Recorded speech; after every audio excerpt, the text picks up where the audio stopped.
Hi friends, అంకే teaching వీడియోకి స్వాగతం. ఈరోజు మనం స్క్వేర్ రూట్స్ ఎలా కనుక్కోవాలో తెలుసుకుందాం. ఇక్కడ ఈ నెంబర్కి మనం స్క్వేర్ రూట్ కనుక్కునే పద్ధతి నేను మీకు ఈజీగా నేర్పుతాను. ఫస్ట్ మనం ఆ నెంబర్ని ఇలా ఎంటర్ చేయాలి.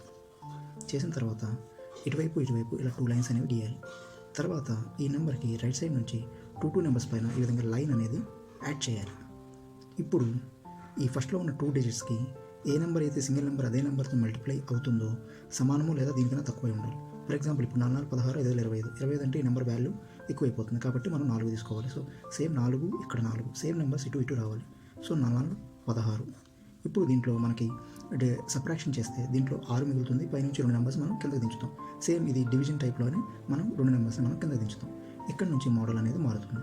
ఇప్పుడు ఏమవుతుందంటే ఈ నెంబర్ని మనం కిందకి డబుల్ చేయాలి. అంటే 4కి డబుల్ చేస్తే 8 అనమాట. ఇప్పుడు ఈ 8 అనేది ఇక్కడ మనం 8 యాడ్ చేయకూడదు. ఇక్కడ లాస్ట్ డిజిట్లో వచ్చే నెంబర్ ఇక్కడ వచ్చే నెంబర్ సేమ్ అయి ఉండాలి.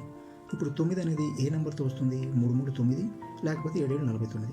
కాబట్టి 3 అకౌంట్లో ఇక్కడ 3 యాడ్ చేసాం. 3 3 8 3 3 9 3 3 9 3 8 24. సో 240 వస్తుంది.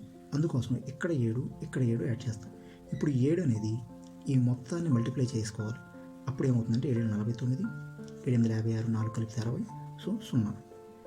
సో ఈ విధంగా మనకి రిమైండర్ కనుక 0 వస్తే ఈ నెంబర్ యొక్క స్క్వేర్ రూట్ అనేది 47గా ఆన్సర్ వస్తుంది. సో దాని యొక్క ఆన్సర్ ఏంటంటే 47. సో ఈ విధంగా మనం సింపుల్ మెథడ్లో ఎటువంటి స్క్వేర్ రూట్ అయినా మనం ఈజీగా కనుక్కోవచ్చు.